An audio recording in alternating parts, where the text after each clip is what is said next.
아멘.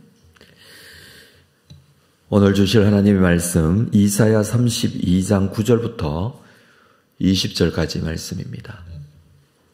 이사야 32장 9절부터 20절까지 말씀을 한 절씩 교독하겠습니다. 너희 안일한 여인들아 일어나 내 목소리를 들을지어다. 너희 염려 없는 딸들아 내 말에 귀를 기울일지어다.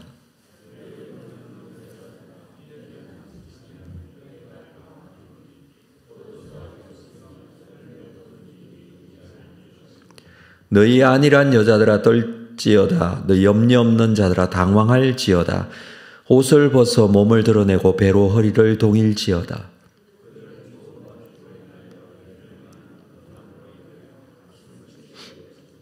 내 백성의 땅에 가시와 찔레가 나며 희락의 성읍 기뻐하는 모든 집의 날이니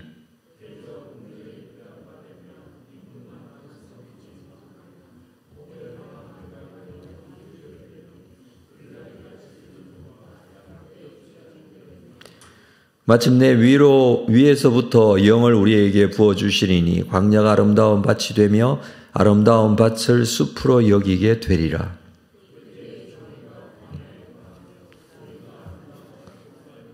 공의의 열매는 화평이요 공의의 결과는 영원한 평안과 안전이라.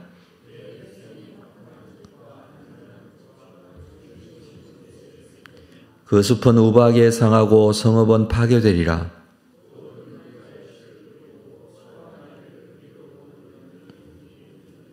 아멘. 오늘 주신 말씀은 1년 농사를 추수하며 즐거움에 가득 차 있는 여인들에게 선포되어지는 말씀으로 기록을 하고 있습니다. 말씀이 시작되면서 안일한 여인들아 혹은 염려 없는 딸들아 라고 합니다. 안일하고 염려가 없는 이들은 지금 현실이 어떠하든지 거기에 만족하고 있는 이들입니다. 그렇지만 1년 남짓 지나면 그들은 당황하게 될 것이다 라고 합니다. 왜 당황하는가 하면 포도 수확이 없고 열매 거두는 일이 없어지기 때문이다. 그래서 이는 한 치 앞도 내다보지 못하는 이들, 무슨 일이 임박했는지 전혀 의식하지 못하고 현실에 만족하고 있는 지금 현재 모습만 보고 있는 이들을 말합니다. 단순히 눈에 보이는 인생의 모든 것에 만족해하고 안일해하고 그렇게 살아가는 이들에 대한 경고이기도 합니다. 특별히 여인들아, 딸들아 이렇게 표현을 하는데 이렇게 말씀하는 것은 이 여자들이 남자들보다 안일하게 사는 것에 익숙해지기 쉽기 때문에 이렇게 말하고 있다 주장하기도 하지만은 그러나 단순히 이것은 여인들만의 문제가 아닙니다. 이것은 온 나라의 문제, 특별히 이스라엘 백성들 모두의 문제인 것이죠. 이렇게 말씀하시는 이유가 무엇이겠습니까? 그것은 하나님의 백성이 그것도 위기를 맞으면서 그 삶에 대한 긴장성이 전혀 없다는 것입니다. 오히려 안일한 생각에만 젖어 있습니다. 안일하고 평안하다고 생각하는 것이 단순하게 하나님을 온전하게 믿고 있기 때문에 생긴 것이라면 이렇게 말씀하시지 않을 것입니다. 하나님이 왕 되심이 아니라 그냥 하나님은 내가 어떠하든지 나를 돕는 자가 되시고 어떤 경우에도 나에게 평안을 주리라고 생각을 하는 그 안일한 생각 때문입니다. 하나님의 함께하심에 대한 생각은 가지고 있지만 그 함께하심이 나를 돕는 자로만 생각한다는 것이죠. 중요한 것은 하나님의 뜻을 아는 것과 그 하나님의 뜻에 순종하는 것이 중요합니다. 지금 위기가 찾아오고 있습니다. 그렇지만 그들은 단순하게 하나님을 그냥 하나님이 계시기 때문에 괜찮다라고 생각합니다. 본인들이 가지고 있는 문제성과 그리고 자신을 돌아보지 못하고 영적인 위기에 처해 있는 이러한 많은 상황들을 인식하지 못하는 모습을 보여주고 있습니다. 그래서 다음 수확기가 되기 전에 아주 혹독한 일이 이들에게 닥칠 것을 경고하고 있습니다. 자, 11절에 보면 너희 안일한 여자들아 돌지어다 너희 염려 없는 자들아 당황할지어다 옷을 벗어 몸을 드러내고 배로 허리를 동이라. 이 옷을 벗어 몸을 드러내고 배로 허리를 동이라. 이것은 이 고대 근동의 슬픔을 표현해 주는 그런 표현 방법이기도 합니다. 모든 농사는 망치게 되고 이 상황을 지켜하는 여인들은 시리에 빠질 수밖에 없는 상황들이 찾아온다라는 것입니다. 12절에 그들은 좋은 밭으로 인해 열매 많은 포도나무로 인해 가슴을 치게 될 것이다. 그동안은 수확이 있었고 많은 열매들이 있었습니다. 그렇지만 오히려 그것으로 인하여 가슴 치는 일이 찾아오게 될 것이다. 지금 상황이 위기라는 사실을 인식하라는 것입니다. 현실은 아직까지는 먹는 데 문제가 없고 사는 데 문제가 없고 아직까지는 내가 여기에 있음으로 인해서 아무 일 없는 것 같이 그렇게 생각하지만 결국에는 하나님의 심판이 그들에게 임하게 된다는 사실을 깨달아야 한다는 것입니다. 그럼에도 불구하고 13절에서는 내 백성의 땅에 이 어려움을 당하는 백성이 하나님의 백성이라는 표현을 쓰고 있습니다. 내 백성이라고 합니다. 하나님의 백성은 하나님을 신뢰하고 믿어야 하는데 이렇게 된 이유는 하나님을 믿는 것이 아니라 결국 자신을 믿는 것이죠. 나라는 존재 자체를 믿고 나에게는 하나님이 있고 그래서 나는 문제가 없다라고만 생각을 하는 것입니다. 하나님께서 무엇을 원하시고 하나님의 뜻이 어디에 있는지에 관심이 있는 것이 아니라 자기 자신에 대한 안일한 생각만을 가지고 있는 것입니다.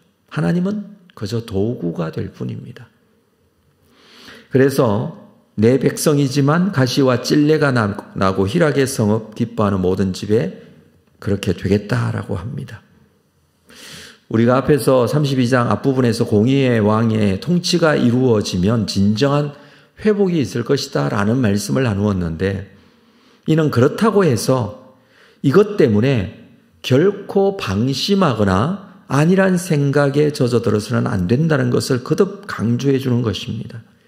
하나님이 미래의 은혜를 베풀어 주실 것이라는 기대 때문에 현재 생활을 아무렇게나 살아도 되는 것은 아닙니다. 결국에는 우리가 하나님 나라에 갈 것인데 결국에는 내가 천국 갈 건데 라는 생각만 가지고 현재의 생활을 그냥 살아서는 안 된다는 거예요.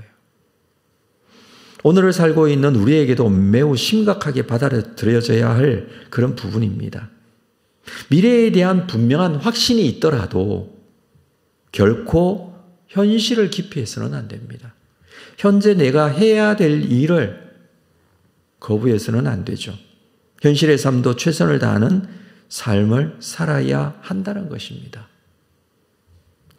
14절에 보면 대저 궁전이 패한바되며 인구 많던 성읍이 적막하며 오벨과 망대가 영원히 굴혈이 되며 들나귀가 절기는 곳과 양떼의 초장이 되려니와 이것은 전쟁으로 인해서 인구 많은 성읍이 적막하게 되고 오벨과 망대, 오벨은 요새를 말하는데 이것이 영원한 굴혈이 된다.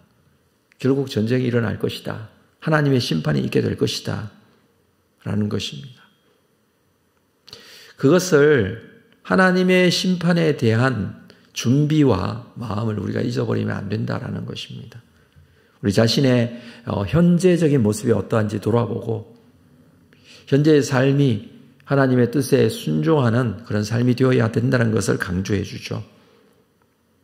전쟁으로 인한 이러한 일들이 일어날 것이지만 그렇지만 이러한 고통과 어려움과 힘든 것은 언제까지 지속될 것인가? 이방인들의 손에 파괴된 이러한 나라는 언제 회복될 것인가? 의의 왕이신, 공의의 왕이신, 메시아 되신 주님께서 통치해 주시는 그 날은 언제 올 것인가? 그것에 대한 기대감을 가지고 있는 자들에게 15절에서 이렇게 말씀해 주고 있습니다. 자, 15절 말씀은 우리 한 목소리로 함께 읽어보도록 하겠습니다. 같이 읽겠습니다. 마침내 위에서부터 영을 우리에게 부어주시리니 광야가 아름다운 밭이 되며 아름다운 밭을 숲으로 여기게 되리라. 위에서부터 마침내 영을 우리에게 부어주시리니 이렇게 말씀합니다. 광야가 아름다운 밭이 되고 아름다운 밭은 숲으로 여기게 되겠다라고 합니다. 어떻게 하면요? 위에서부터 부어지는 여호와의 영이 임하게 되면 메마른 황무지가 되어 버린 이러한 영혼 위에 임하게 되면 그들이 비로소 그러한 고통과 전쟁과 어려움이 끝나게 된다라는 것입니다. 이것은 단순하게 하나님에 대한 믿음만 있으면 되는 것이 아니라 하나님의 영, 성령께서 임하셔야 한다라는 표현입니다.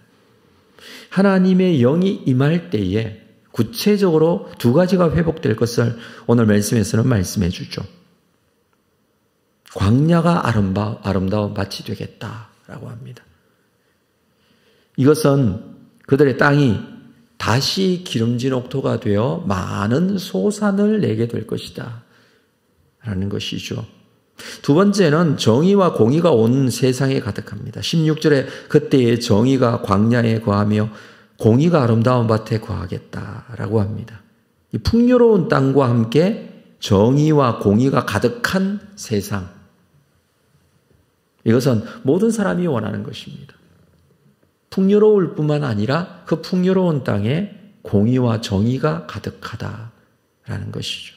특별히 이 풍요로움이라는 것은 이스라엘이 이방 신들을 섬김으로써 찾으려 했던 것입니다.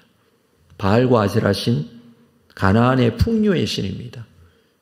이 신은 비를 내리게 해주고 많은 소산이 나게 하고 많은 자녀가 태어나게 해주고 이는 풍요로움의 신이었죠. 이스라엘 백성들이 이 바알과 아세라 신을 섬겼던 이유는 바로 풍요 때문입니다. 그래서 이 우상 숭배를 하게 되었는데 그렇지만 사실은 여호와께서 진정한 풍요의 신이라는 것을 알게 될 것이다라고 합니다. 하나님께서 허락하여 주시고 하나님께서 베풀어 주셔야 하는 것. 어떨 때요? 위로부터 하나님의 영이 임하게 될 때. 이것이 가능해진다라고 말씀해 줍니다. 17절에 공의의 열매는 화평이요 공의의 결과는 영원한 평안과 안전이라. 성령이 임하게 될 때 풍요로움뿐만 아니라 공의와 그리고 정의가 실현되어질 것이다 라는 것이죠. 하나님의 영이 임하게 될 때 그것이 가능함을 보여줍니다. 끝까지 사람이 의롭기 때문에 사람이 온전해지기 때문에 이 땅에 공의가 임하는 것이 아니라 하나님의 영이 임하기 때문에 이 땅에 공의가 임하게 된다라고 합니다. 세상 사람들은 여러 가지 방법을 동원하여 세상의 평화를 원합니다. 세상의 영적인 안정감을 추구하고 있습니다. 그렇지만 결국 하나님께서 함께 해주셔야 되죠. 하나님만이 세상에 참 평화를 주실 수 있다는 것을 결국에는 알게 될 것이라 라고 합니다. 세상의 평화를 위해서 유엔이라는 기구가 있습니다. 그렇지만 유엔도 결국에는 세상의 평화를 이루어주지 못합니다. 세계 최광대국이라는 미국도 이 세상의 평화를 줄 수는 없습니다. 이것은 온 세상이 여호와의 영이 가득하게 될 때, 하나님의 말씀으로 채워지게 될 때에 가능한 일이라는 것을 우리는 알아야 합니다. 진정한 풍요로움과 정의와 공의, 그리고 이 여기서 말하고 있는 화평과 평안, 이 모든 것은 여호와의 영이 임해야 합니다. 지금 이스라엘과 팔레스타인이 전쟁을 하고 있습니다. 많은 사상자가 나고 있습니다. 이스라엘은 또 이 팔레스타인 지역은 항상 전쟁이 있었기 때문에 고대로부터 항상 전쟁이 있던 지역이었죠. 그러다 보니까 그들의 인사가 샬롬입니다. 그러나 이 샬롬은 하나님께서 주셔야 합니다. 위로부터 오는 하나님의 영이 함께할 때, 세상의 공의와 정의가 온전하게 이루어질 때,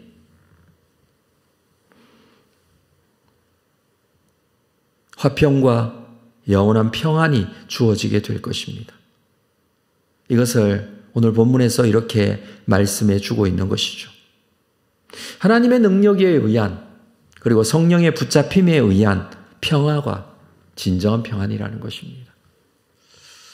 죄인된 인간이 살면서 그들이 추구하는 것은 결코 공의가 될 수가 없습니다. 정의로울 수 없습니다. 결국 자기 자신의 이익을 바랄 뿐이죠. 그래서 이렇게 전쟁이 일어나고 인간이 자기 것을 찾기 위한 쟁취의 역사들이 일어나게 되는 것입니다. 이곳에 하나님 나라가 임하기 위하여 성령께서 오셔서 하나님의 주인 되심이 온전하게 이루어져야 합니다. 이미 사도행전 2장에서 성령께서 우리 가운데 오셨고 그 성령의 다스리심이 시작되었습니다. 하나님의 역사가 시작이 되었다는 것입니다. 예수 그리스도의 메시아 되심, 왕 되심이 이미 시작이 되었습니다. 우리는 그것을 우리의 가슴 속에 담고 현실을 살아가면서 그것을 실천하고 믿음으로 하나님께서 우리의 왕이심을 고백하고 살아가는 자들이죠. 나에서부터 시작된 이 하나님의 능력과 은혜가 내 심령이 하나님 나라가 되고 우리 가운데 온전한 하나님 나라가 이루어져 가게 됨을 우리가 믿음으로 고백하고 또 이 완전한 나라가 성취되어질 것에 대한 기대감을 가지고 오늘 현재 나에서부터 시작된 하나님 나라, 그것을 믿고 실천하는 귀한 은혜의 역사가 있어야 합니다. 내 심령에서 하나님 나라가 온전하게 이루어질 수 있도록 성령께서 나를 주관하실 수 있도록 내어드리고 여호와의 영이 위로부터 주어질 때에 이것이 가능하다. 오늘 우리에게 주신 말씀을 다시 한번 붙들고 약속임을 믿고 내 심령 가운데 하나님 나라가 성취되어지고 실현되어지는 놀라운 은혜, 온전하게 실천하는 귀한 하루가 되시기를 주님의 이름으로 축복합니다. 기도하겠습니다. 거룩하신 아버지 하나님, 말씀을 의지하고 말씀을 믿습니다. 주신 말씀을 붙들고 다시 한번 하나님 앞에 나갑니다. 마침내 위에서부터 여호와의 영을 우리에게 부어주시면 이 땅이 풍요롭게 되고 공의와 정의가 성취되어진다는 말씀을 주셨습니다. 우리의 심령에 여호와의 영이 충만하기를 원합니다. 하나님께서 나의 심령에 성령으로 충만하게 채워주시고 전쟁터와 같은 세상에 살지만 하나님께서 다스리시고 나의 주인 되어주심으로 내 영이 평안하게 하시고 내 심령이 하나님 나라가 시작될 수 있도록 은혜 베풀어 주심으로 우리의 삶이, 우리의 주의가, 우리가 살아가는 이 세상이 점점 하나님의 나라가 성취되어져 가는 귀한 은혜의 역사를 보게 될 것입니다. 이 믿음으로 오늘도 믿음 가운데 승리할 수 있도록 인도하여 주옵소서. 예수님의 이름으로 기도합니다. 아멘.